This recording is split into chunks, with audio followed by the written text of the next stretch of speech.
kalau sekarang tuh yang gue nikmatin dari semenjak gue tuh kawin tuh jujur aja kayak cobain ya kawin ya. Karena waktu gue muda hidupnya udah gitu-gitu aja, gue udah ada sih ngerasa stuck. Maksudnya bukan stuck di apa yang gue lakuin, cuman kayak perasaan aja. Lalu setiap liburan gue bareng sama teman-teman happy dan gue harus kembali ke rumah sendiri lagi, itu menurut gue dan pacaran tuh udah gitu-gitu aja gitu. Terus gue pikir kalau kawin kayaknya seru ya kayaknya ya, cuman kawin doang yang belum pernah gue cobain aja kawin, ternyata oke nih, nggak beda jauh lah sama pacaran. Cuman hidup gue yang gue bilang kaget sampai dengan sekarang adalah ketika gue punya anak sih. Waktu anak gue lahir pertama kali gue bingung, sampai pas dia baru brojol gue ngeliat kayak wah anjir anakku jelek banget, karena gue belum pernah lihat anak baru keluar dari perut gitu nih, yang kerut-kerutan, udah kayak Benjamin Button kerut-kerut. Kan bayi tuh lucu-lucu ya kalau di foto tuh, ya gembil apa segala macam. Nah kan anak gue pas lahir, buset jelek banget ini, masih kerut-kerutan. Gue nggak tahu anakku begini nih. Gue nggak tahu kalau dia nanti akan mengembang gitu. Terus ya udah gue masih nggak nangis nggak apa, dan gue malah bingung mau gue apain nih ini anak ya gitu. Gue nggak tahu jadi bapak tuh gimana ya.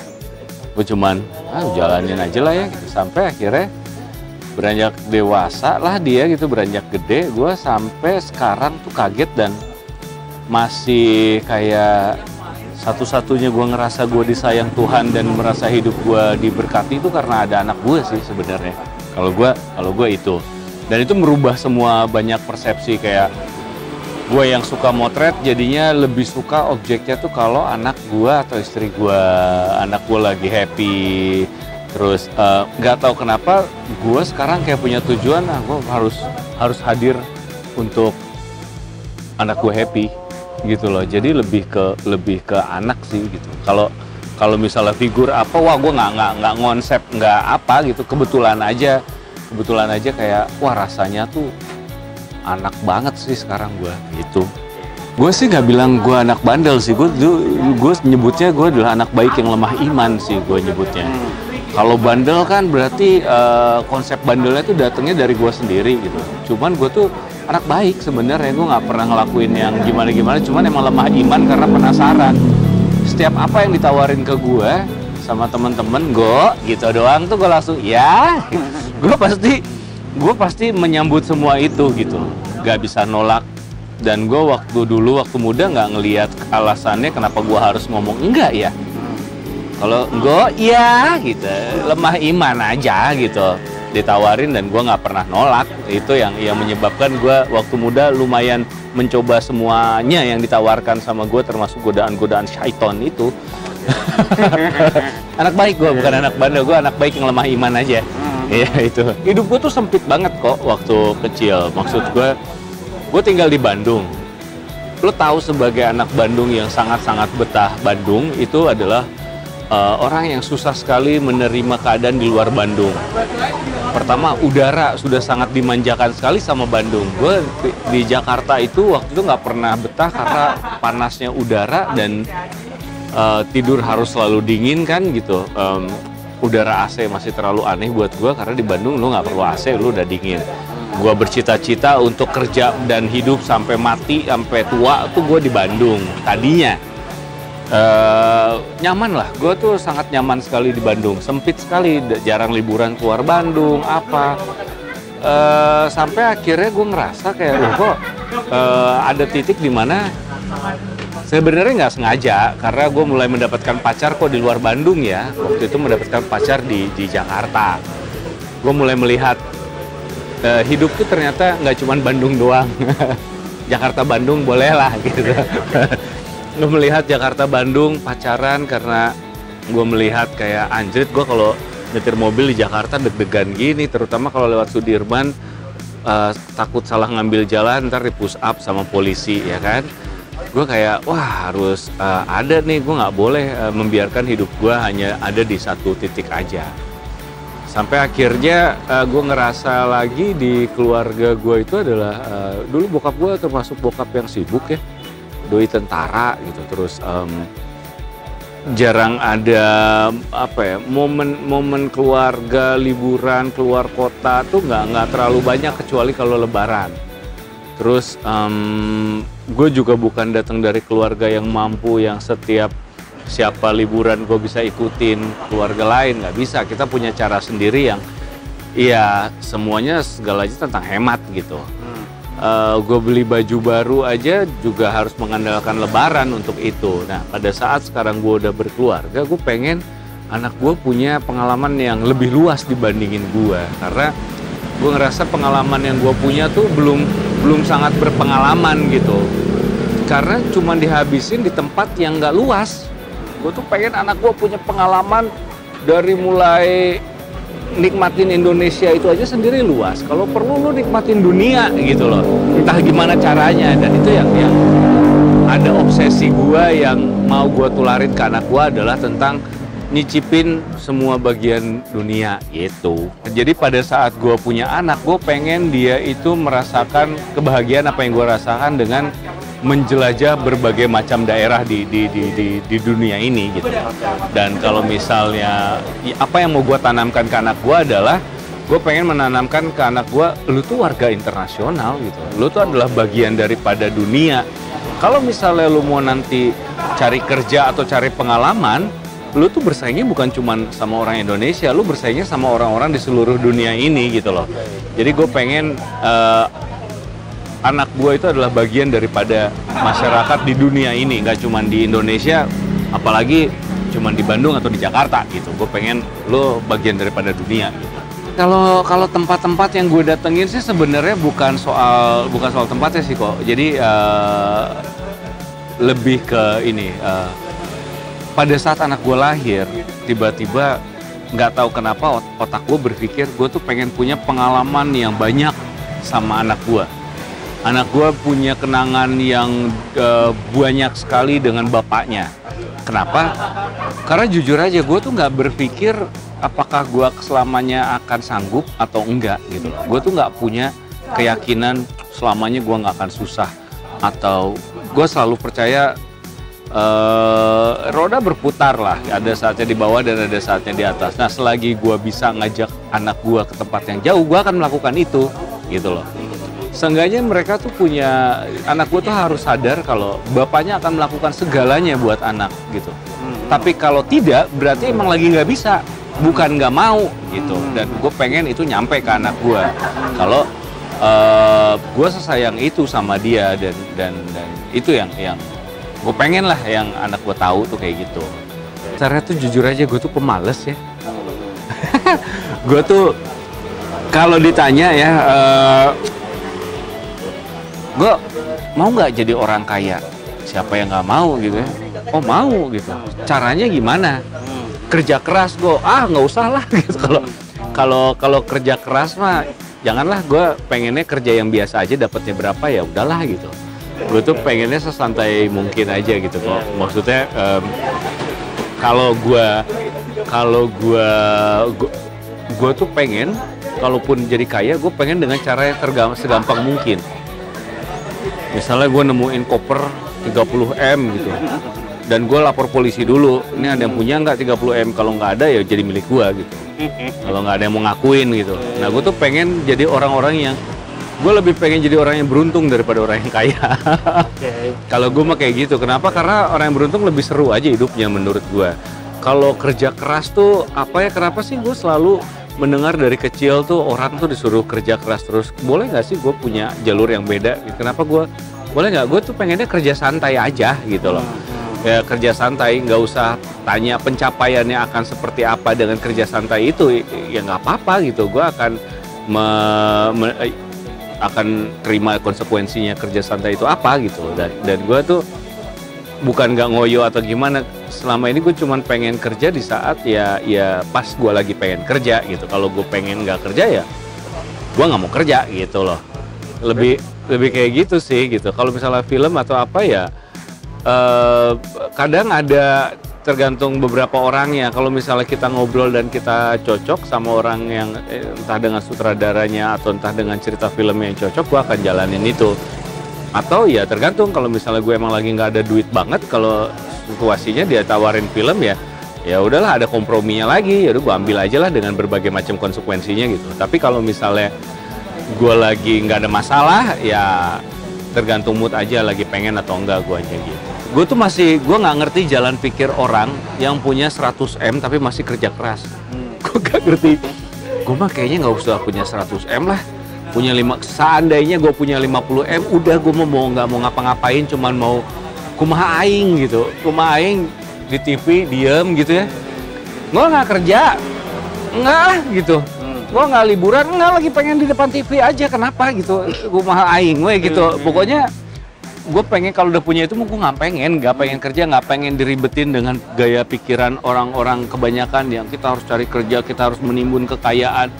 Enggak lah, gue mah kalau udah punya 50 M gue akan berhenti dan ya udah santai aja gitu, mau terserah aja gitu, mau terserah jalan-jalan, nggak mau invest di tanah, enggak.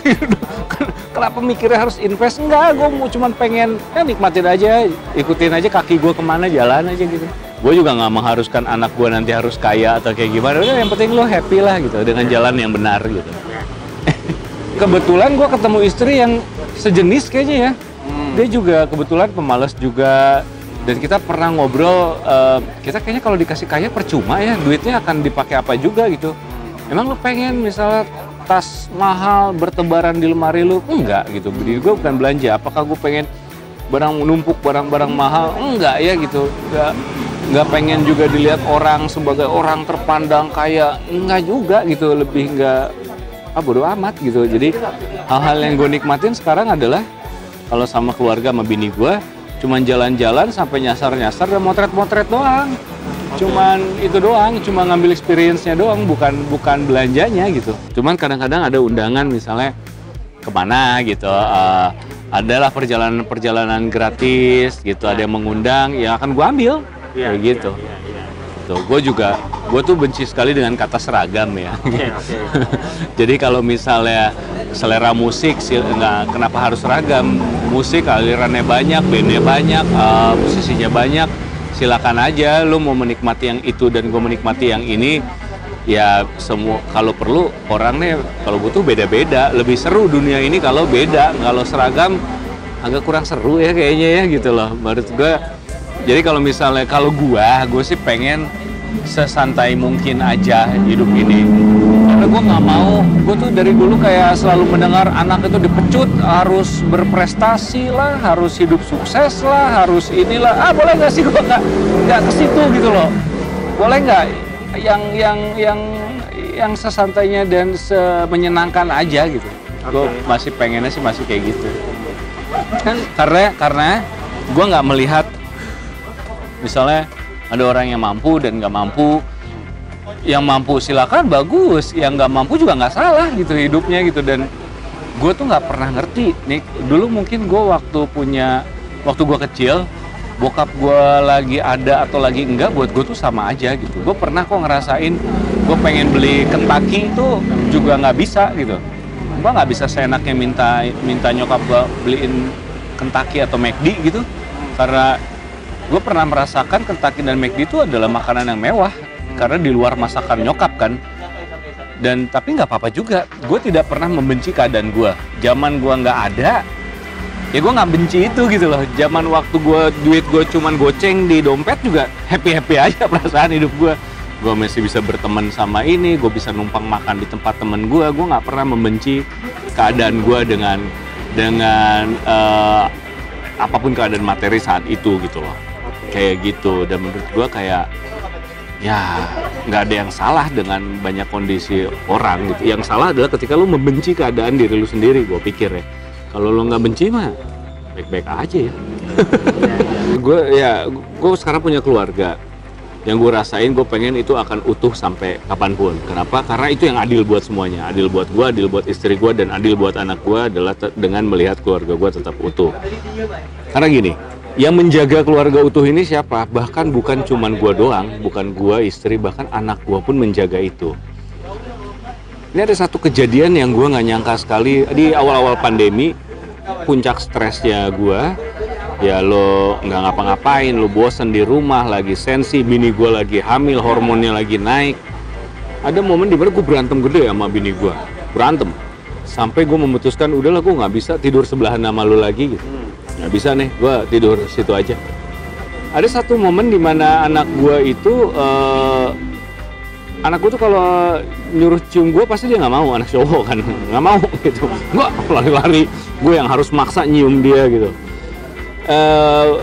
Tiba-tiba satu malam dia ngajakin gue tidur, ayo baba bareng baba, gue dipanggilnya baba, ayo baba bareng tidurnya. Kak duluan aja, biar Kak duluan aja. Baba masih mau di sini? Enggak, Baba tidur sama Kak sama Mama. Dia bilang gitu. Gue bilang nih anak kecil lah, nggak ngerti banget ya orang tuanya lagi gengsi. Duluan aja duluan. Enggak. Ya ada Baba mau, gue ngeles kan. Gue mau sikat gigi dulu, Kak duluan aja. Ayo Kak temenin sikat gigi. Hah? Gue ditemenin kok.